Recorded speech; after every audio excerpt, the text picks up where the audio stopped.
Elon Musk. यो नाम सुन्ने बित्तिकै दिमागमा के आउँछ? कार, रकेट, होइन त? तर के यति मात्र हो त? के यस सबैको पछाडि कुनै ठूलो योजना लुकेको छ?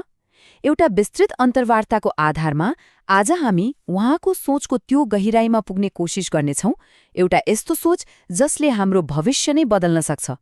आखिर उहाँको खास लक्ष्य के हो त? ल पत्ता लगाऊं। अब हेर्नुस्, यो प्रश्नको उत्तर त्यति सजिलो छैन। यो टेस्ला बनाउने वा स्पेसएक्स उडाउने भन्दा धेरै नै परको कुरा हो।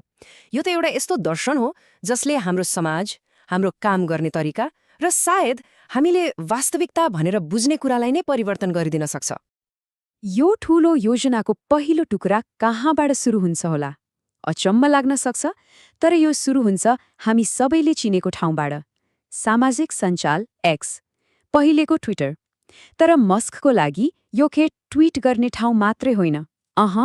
यो त एउटा धेरै ठूलो लक्ष्यको पहिलो खुड्किलो मात्र हो। उहाँको यो भनाइले नै सबै कुरा छर्लङ्ग पार्छ, होइन त? एक्स भनेको के हो त? भाषा र भूगोलको पर्खाल भत्काएर पुरै मानव जातिलाई एउटै डिजिटल धागोमा बाँध्ने प्रयास।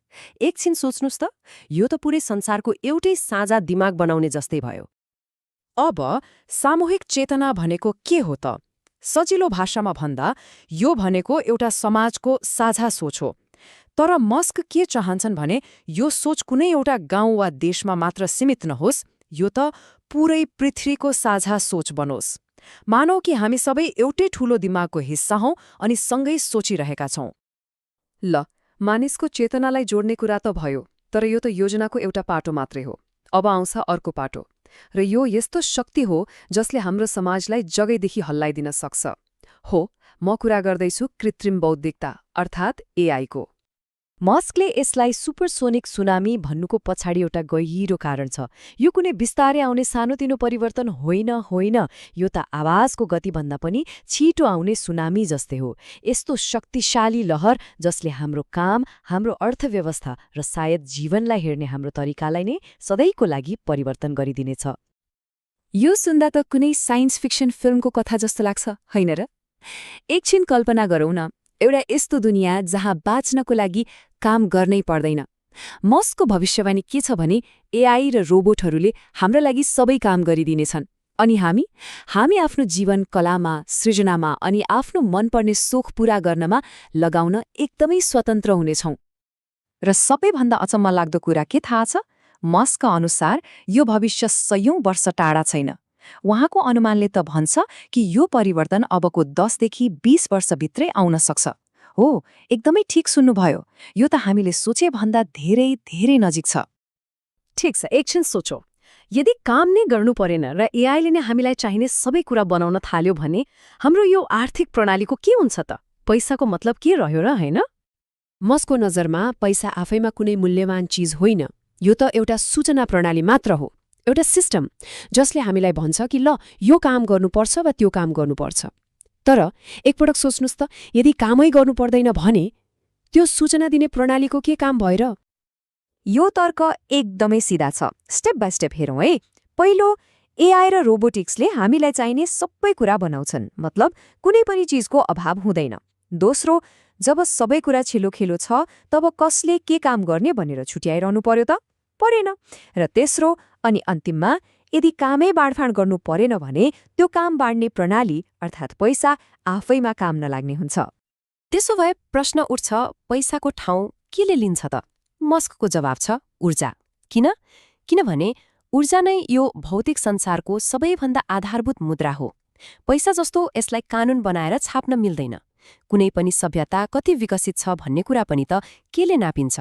हो, त्यसले कति ऊर्जा उत्पादन र प्रयोग गर्न सक्छ भन्ने कुराले नै। ल, हामीले समाज र अर्थतन्त्रको भविष्यबारे त कुरा गर्यौं, तर मस्कको सोच यतिमै रोकिँदैन। अब हामी अझै गहिरो कुरामा जाँदैछौँ। एउटा यस्तो तह जहाँ समाजको मात्र होइन, हामीले बाँचिरहेको वास्तविकतामाथि नै प्रश्न उठ्छ। प्रश्न के हो भने, के यो सबै साँच्चै वास्तविक हो? हामी जुन ब्रह्माण्डमा बाँचिरहेका छौँ, के यही नै बेस रियालिटी हो? कि हामी कुनै एकदमै विकसित सभ्यताले बनाएको कम्प्युटर सिमुलेसनभित्र पो छौँ कि? मस्कको तर्क भिडियो गेमको विकासमा टिकेको छ। एकछिन सोच्नुस् न, 50 वर्ष अघि पङ भन्ने खेल थियो। स्क्रिनमा 2टा डन्डी र एउटा थोप्लो। आज त यस्ता गेमहरू छन् जुन वास्तविक संसार हो कि खेल हो भनेर छुट्याउनै मुस्किल पर्छ। अब कल्पना गरौँ, अबको 1000 वा लाखौं वर्षमा के होला? पक्कै पनि खेल र वास्तविकतामा कुनै फरक नै बाँकी नरहला। त्यसो हो भने हामी नै त्यो ओरिजिनल वा आधारभूत वास्तविकतामा छौं भन्ने सम्भावना कति नै भयो र हैन? अनि यसको एउटा रमाइलो पक्ष के छ भने यदि हामी साँच्चै सिमुलेसनमा हौं भने हाम्रो अस्तित्व रोचक हुनै पर्छ। किनभने जसरी हामी कुनै बोरिङ भिडियो गेम बन्द गरिदिन्छौं नि, त्यसै गरी हाम्रो सिमुलेसन बनाउनेले पनि त रोचक कथाहरूलाई मात्रै चल्न दिन्छ होला। सायद हाम्रा यी सङ्घर्षहरू, हाम्रा उपलब्धिहरू यिनैले त यो खेललाई रोचक बनाइरहेको छ कि।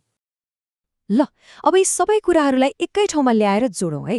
विश्वव्यापी चेतना, कामै गर्नु नपर्ने भविष्य, पैसाको अन्त्य अनि यो सिमुलेसनको सम्भावना, यी सबैलाई जोड्ने साझा धागो के होला? आखिर यो सबैले हामीलाई कुन दिशामा लगिरहेको छ? अनि अब आउँछ सबैभन्दा ठूलो र महत्त्वपूर्ण प्रश्न।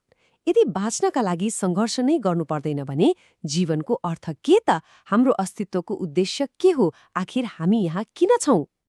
मस्कको विचारमा जीवनको यो अर्थ खोज्ने यात्रामा शक्तिशाली एआई हाम्रो लागि एउटा सहयोगी बन्न सक्छ। तर त्यसका लागि एआईलाई सही बाटो देखाउनु जरुरी छ। उहाँ भन्नुहुन्छ, एआईलाई 3वटा मुख्य मूल्यहरूमा आधारित बनाउनुपर्छ। पहिलो, सत्य, ताकि यसले वास्तविकतालाई जस्ताको तस्तै बुझोस्। दोस्रो, सौन्दर्य, ताकि यसले कला र सृजनाको महत्त्व बुझोस्। र तेस्रो, जिज्ञासा, ताकि यो ब्रह्माण्डका रहस्यहरू पत्ता लगाउन सधैँ उत्सुक रहिरहोस्। र अन्तमा हामी आइपुग्छौं मस्कको यो पुरै भव्य दृष्टिकोणको सारमा। उहाँका लागि मानवताको अन्तिम लक्ष्य एउटै मात्र छ, चेतनाको दायरा र स्तरलाई बढाउनु, चाहे त्यो मङ्गल ग्रहमा गएर होस् वा एआईसँग मिलेर काम गरेर होस्।